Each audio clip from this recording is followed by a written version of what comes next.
Hi, everyone, and welcome to week 2 and jumping into our content here. I want to talk to you about connections to disciplinary literacy. So we're still trying to wrap our heads around what is disciplinary literacy? What are we talking about when we use this term? And the way that I understand it is by making connections to other topics of interest to me in education, such as inquiry learning, literacy development in general, and culturally responsive teaching. So I want to talk to you today about what is this big idea? What is the importance of using big questions and disciplinary and inquiry learning in disciplinary literacies? What are literacy strategies and why are they important to disciplinary literacies? What is culturally responsive teaching and why am I talking about that in a course about disciplinary literacies? And how do the Kentucky academic standards fit into all of this? So we're going to jump right in with what is disciplinary literacy. Um, so I want you to share your initial thoughts here and just take a couple minutes, if you would, and jot down a couple sentences up to a paragraph, but don't stress yourself out. Okay, I just want to get your initial thoughts and see what you're thinking before we really jump in. Okay, so now that you've shared your initial thoughts on that, let's talk about what disciplinary literacy is not. And a lot of what disciplinary literacy is not is tied up in the sort of the way that we understand the term literacy. So that has progressed in our field of education. That has progressed over the years. And what we need to understand about literacy is that it's not simply decoding words from a page or spelling using phonics to sound out words or spell words. We do tend to think of literacy as reading and writing, but it's not only reading and writing, okay? And so it's not only decoding or spelling words, and it's not even disciplinary literacies by that same token. It's not even just reading and writing and speaking in general. But rather, and let's look at what the experts say, literacy is a set of multifaceted social practices that are shaped by contexts, participants, and technologies. Okay, so multifaceted and social practices, I think, are big key here. So these literacies are things that we do, and the context is important. Okay, so when we talk about discipline, that's a type of context. When we talk about participants, again, that's a type of context, as are technologies. So Draper says that literacy consists of the ability to use texts in discipline appropriate ways or in ways that disciplinary experts would recognize as correct. So again, we're back to this active sort of definition, the ability to use texts in a discipline appropriate way. So if I'm a mathematician, I'm using the text um, in a mathematically appropriate way. Okay, someone who is good at math would understand what I'm saying and say, yes, okay, she's not wrong, right? McConaughey says disciplinary literacy involves the use of reading, reasoning, investigating, speaking, and writing required to learn and form complex content knowledge appropriate to a particular discipline. So we're not only able to learn what it is that is being taught, but we're actually able to contribute in the work and do contribute to the content knowledge. Okay, so when we teach from a disciplinary literacies perspective, remember, as Burr Mohe said last week in our video, we are inviting students into doing the work of our field. We're inviting them in to become fluent and become contributors in the disciplinary world where we are thriving, that we love so much. So, what might be the importance of big questions and inquiry learning in disciplinary literacies? And I'd love to hear your thoughts. If you would take a moment to just jot down what you're thinking. Okay, so big questions. To me, big questions and inquiry based learning speak to why we love the work of our disciplines. Why was I driven when I wasn't sure I wanted to teach, but I knew that I loved English? So I decided, okay, I can do this. I can go talk about books. I can talk about poetry. I can explore these things with other people, with other thinkers. And a lot of times when we're secondary teachers, we get into our field because we love what happens in our field. Um, the thing that we need to remember about disciplines is that the different disciplines don't just exist. It wasn't someone just got a checklist. Okay, well, what should we teach kids in school? The disciplines of learning or the fields of learning emerged because they each take a different approach or in a different way help us understand ourselves in the world. So what I want you to think about is, okay, how does English language arts, how does history, how does health and physical education help us understand ourselves and our world? Because that's what our disciplines do. And when we invite students into the big questions of our field, we're inviting them into our passion for understanding what our discipline does, what our field has to offer the world. So that article that I asked you to read this week on the big questions, it's not really an article. It's literally a list of questions, and they're organized by different disciplines. And so some of those questions are going to resonate with you and remind you of what it is you love about your field and why you decided to become a teacher in this particular discipline. And so I want you to hang on to those. I want you to pick a few of those questions and hang on to them and keep in the back of your mind, how am I going to help engage students into the work of sort of exploring and grappling with and possibly answering this question? And to me, that's how they fit in. So I want to talk a little bit about literacy strategies because they were a big buzzword probably when you all were in elementary and middle school, possibly in high school still, and in some places I think that they still are.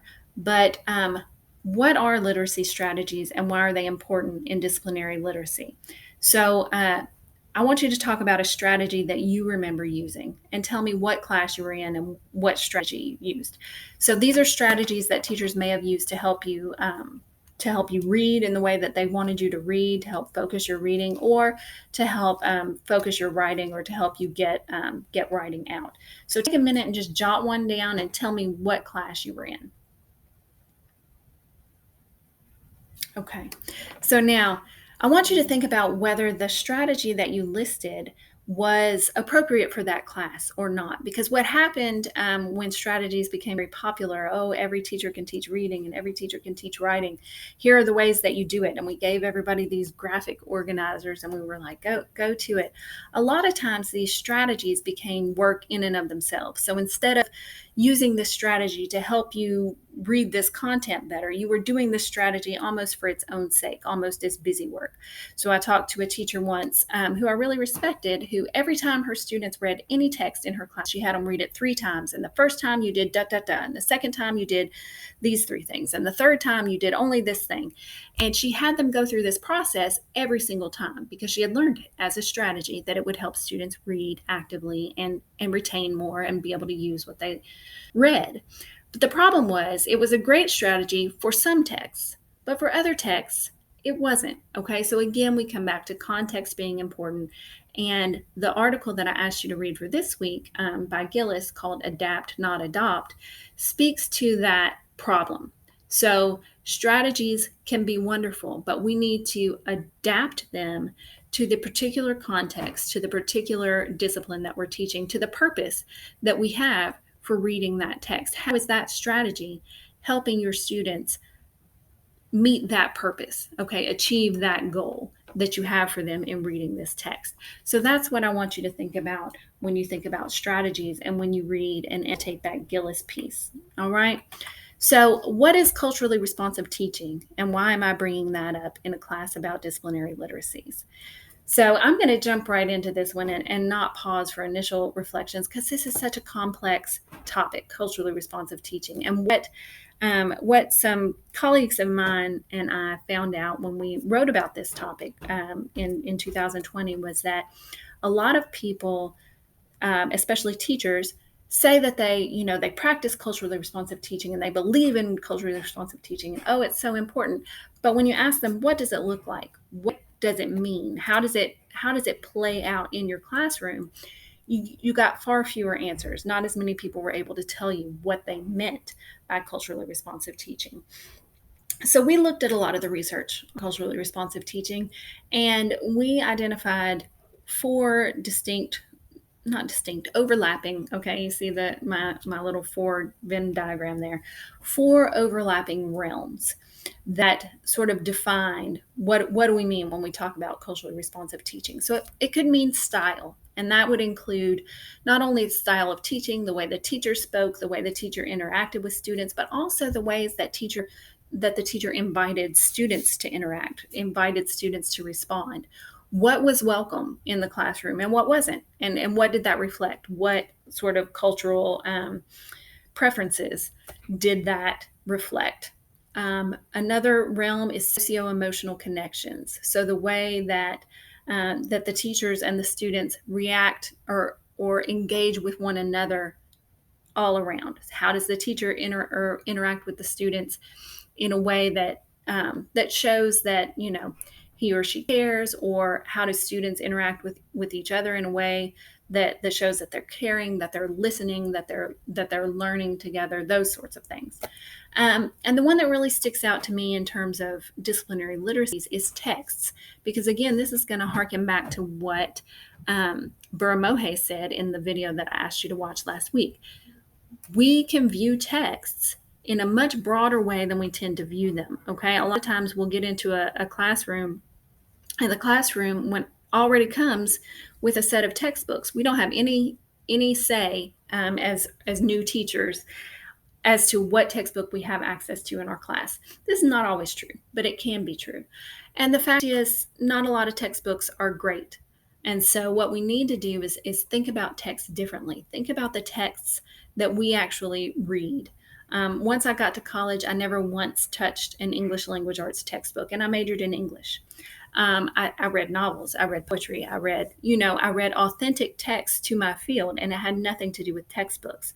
Quite often, the authentic texts in your field are not textbooks. And even if you're using a textbook, you can supplement it with others. So our big assignment for this course, our big project, is a text set where you're going to help students do a real and authentic deep dive into one of those big questions that define your field by coming up with a really powerful collection of texts. Okay. And the last realm involved in the HIT crit is content knowledge. So how is it that we're helping students grasp the content knowledge that we're expected to teach them and that they're expected to know, by driving that with our style, our connections, our texts, okay? And so content knowledge leads me to the last point that I want to make, and that is the Kentucky Academic Standards, okay? Why are we talking about standards in this class? Well, because you're students in the field of education, you have to talk about standards in every class, I expect. Have you examined the KAS, the Kentucky Academic Standards, for your discipline? And if you haven't, do it now. Look at what they say about literacy, because they all mention literacy, okay? So you want to know that early on in this class. I'm linking those in this module for you to check out. I want you to look at those and be thinking about, okay, what standards am I going to keep in mind when I'm doing the work for this class, when I'm in the field doing my substitute teaching or my observations, when I get out of all of this and I go into my own classroom, how am I going to help students meet these standards and still focus on disciplinary literacies and culturally responsive teaching and all of those things. You want to see where it is that they overlap, and that's the space that you're teaching from, okay? And that's when you know you're getting it right. So that's just a sort of overview to help walk you through the work for this week. Some of the readings are required, some of the readings are suggested, but they're all there and available to you further down in this module. So thanks so much for your time, and I'll talk to you again soon.